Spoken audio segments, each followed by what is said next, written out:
Hello, this is Caveman PRDR. Today is a episode for a VOD review featuring a Maokai jungle game. Normally, when you get a leash, I would recommend starting Q for your ability, but today I started E. If you do a solo camp for, like, let's say you do solo raptors, then I would recommend just stacking E in a bush nearby, having a couple of those in a bush ready to go to start. If you're taking a leash, however, I would recommend Q. So if you're going leashless, start E. If you're getting a leash, start Q. I just messed up here, but it's fine because E does give a little bit of a safer pseudo ward, if you will, for vision. But yeah, it's just generally better if you start with the Q and then go with the E for level 1 and 2. If you plan on ganking early at level 3, I would highly recommend getting the W third. But yeah, this is just going to be me clearing out the blue side jungle. My lanes are pushed up in top and mid, so I'm just going to go ahead and work on doing my full clear. My clear speed's actually kind of slow because this is a low elo game. And the Nunu has already appeared top since there's been so much pressure from my Darius. So he's going to have a technical prio over top scuttle, which is fine. So I'm going to work on leashing some of the camps close to where I want to leave out of the red side jungle. I do mess up my camp here a good bit, but it's fine. I actually follow Nunu over into the jungle right here. Aatrox killed his mid laner, so that gives him prio to help me kill Nunu. And we don't kill the Nunu here, but we force him to get away. So we actually end up getting top scuttle because Aatrox was able to help out because he had prio in mid. And this also gives me an opportunity to push down to bot side, get the double scuttle, and I actually try to go into bot for a cheeky play to see if they happen to push up on them. But my bot side has a really hard push here. So at this point, I'm kind of just wasting time. I could be going back into my blue side jungle. Again, you see me just still wasting time. So what I need to be doing is I need to back. What I should have done was just back and then bought items. And then start back on my Gromp and go through for my blue side clear. So I probably should have started that like 5 to 10 seconds earlier. We do know that Nunu's nearby, so I want to be near my team and make sure that they have that little extra layer of security. So I'm going to put a E down right here, try to get rid of that ward even though it's a little bit too late. I see Aatrox is getting ganked, so I want to help him out a little bit there. And the Zed kind of just sits under turret, under vision for free. Very low health, so I just decided to throw a sapling on him to make him aware. And we're going back through and restarting the blue side clear. Honestly, the blue side clear should have already been finished, and I should be on the red side clear, but we are where we are. Just low elo things. But anyway, I'm still maintaining a solid CS lead over Nunu, and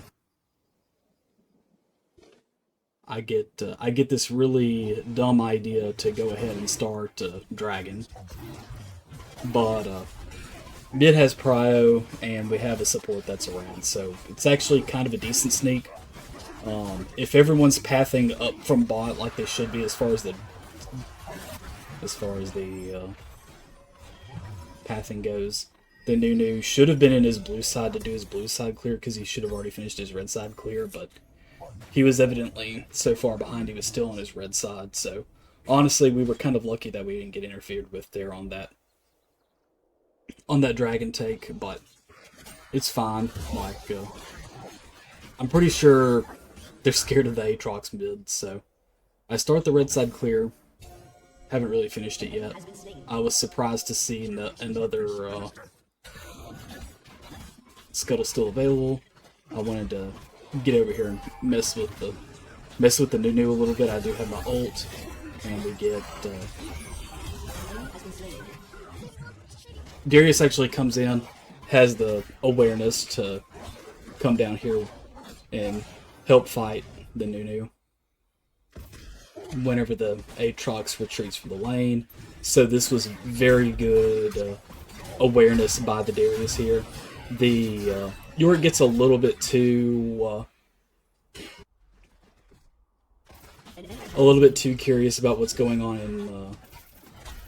in the pit, and I help Darius kill him basically because he gets curious and overextends. So at this point in the game, mid lane and top lane are doing really well. Top lane already has 2 kills fresh off a kill on Yorick. I decide to let Darius take the Herald to top, so that way he can further extend his lead because I know he's in a lead. So essentially I just decided that I was going to make top and mid I was going to make them the carries for the game, even though they're the bigger bruiser type characters. I was going to prioritize funneling gold in for them and funneling kills into them. We're in a bot lane meta, so it's not necessarily the correct play, but because it's Darius and Aatrox, both of those champions snowball so ridiculously hard that it's just dumb to not try to funnel kills into them, and I actually stick around to help. That gives, that little fight right there gives Darius even more gold, even more of a higher lead than he already had. So we win the 2v2 in top lane.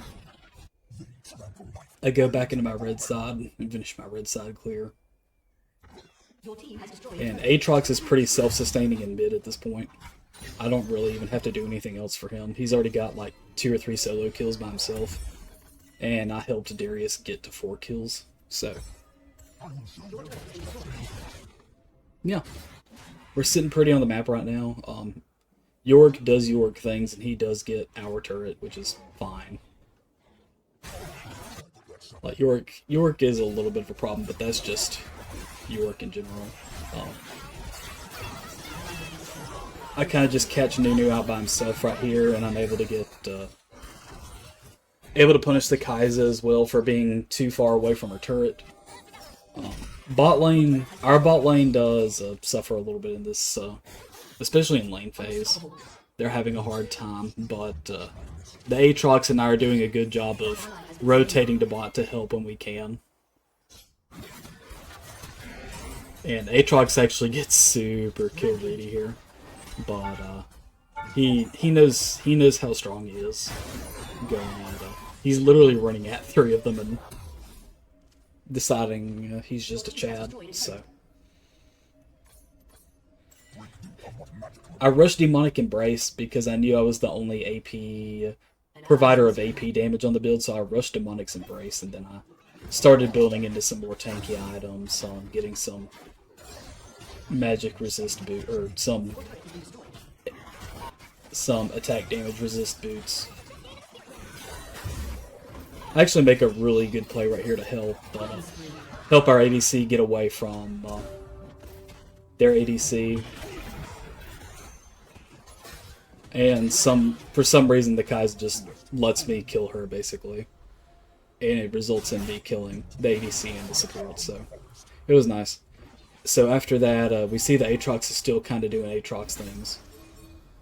Caught a little bit OE again, so we decided to go down there to help him in the middle of our clear. So, realistically, I probably should be a good bit further ahead in CS than I am.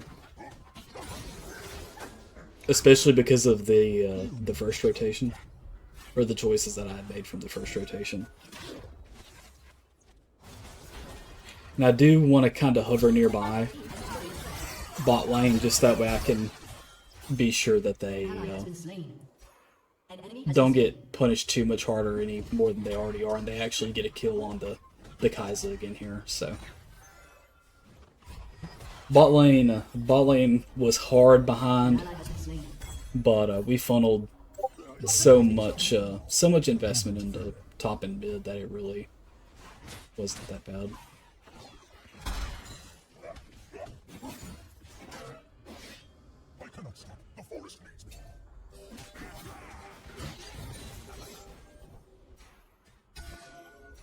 I'm gonna have to make sure that we have Baron warded there. And again, I use my sapling to try to figure out if the Nunu is at a camp or not, and we actually bait them into a pretty decent fight here. We make them think that Darius OEs without help, and then we've actually got more of the team here than they realize. Basically everyone but our ADC, so it ends up being a secret 4v3, I believe, secret 4v4. Even though they only think that Maokai and I are the only Maokai, and me being Maokai, and then I think Darius. So we kind of tricked them into a bait for a team fight there, and it was very good. A common theme for this is that Kai'Sa just tries to run and push bot because that's the only thing she really can do at this point. So we try to rotate bot a couple times to fend off against her. We do have Dragon Prio because we just have more people there with a vision there. And as if for that, we see where the Nunu's just OE again, so they actually do a good job of trying to turn this fight around on us, but the Senna ult is really clutch here, and it helps out the Aatrox Knight tremendously, so it just further helps us to extend that fight. They did a really good job of baiting us there, but I think it ended up being a 4v5. But the Senna ult did a really good job of keeping me and Aatrox alive, and our sustain was really good this game. I wanted to help the Aatrox get away here, but a little bit too much of a task. And we ended up actually baiting the Zed and the Nunu to come up too far. And I was able to punish the Zed, so that was a good feeling.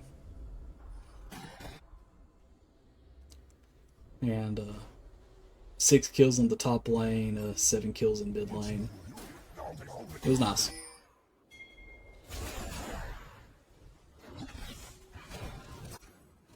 So again, we just look to punish the Kai'Sa for being out too far.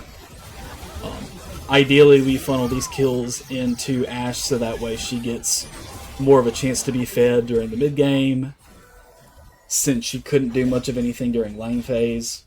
This is what you do for the carries that are behind in your games.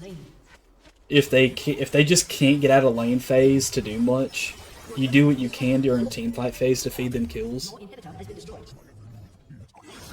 So that was my main goal there. Unfortunately, I couldn't help the Darius. I think that was actually his first death of the game. So yeah, Darius had a really good run up to that point. Even though you could make a solid argument he was technically losing to York in lane, but York is just a nasty champion to begin with. It doesn't matter if he goes 0-4 in lane, York still just is one of the best split pushers. So we see Kai'Sa's down here again. I want to try to get my team to help me punish her again for doing Kai'Sa things, but she does get away with that. I guess I accidentally start Dragon when I don't mean to, so I make the decision to, whenever my team, or I notice my team's fighting, I go ahead and try to use that ult as fast as I can to try to catch them while they're OE. I actually just completely forget that Dragon's even there to take, but I want to help us push while we have man advantage. So, yeah. I make sure I have a control ward on Baron. Make sure they just, like, don't win a team fight and then start doing it without knowing it. So, we're going to punish the York for being OE without him damaging anything here. Which, unfortunately, does kill the top laner. See, like, it doesn't matter, right? He's 1-6-5, but he's still strong enough to take on the Darius, who has like 6 or 7 kills at this point. So it's just amazing how some champions are balanced the way they are. But sometimes it'll be like that.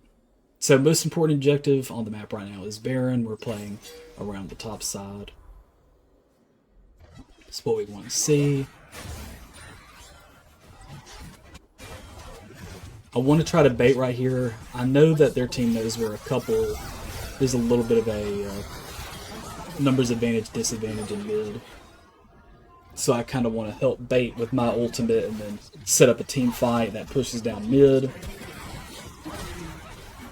And then we start catching them off. We stagger them in kills so that way they don't all really respawn at the same time. Which leaves them a constant man disadvantage. Now, they do start respawning here. And we just keep doing what we can to help kite for the Ashe and the Aatrox, and we win the game. So, kind of an unconventional way to really win the match, but generally you want to gank bot a good bit more than I did there to help them out, but this was a way to help get them into the game later on. I think the Ashe ended up with like 6 or 7 kills after having a terrible lane phase, but we managed to get bot lane back into the game during a team fight phase, and that's what really mattered while prioritizing getting our really, really strong champions in Darius and Aatrox fed in top and mid. So with that being said, that is going to be today's YouTube video for Maokai jungle in low elo. If you have any questions or concerns or comments, let me know in the comments section down below. Thank you, and as always, have a good one.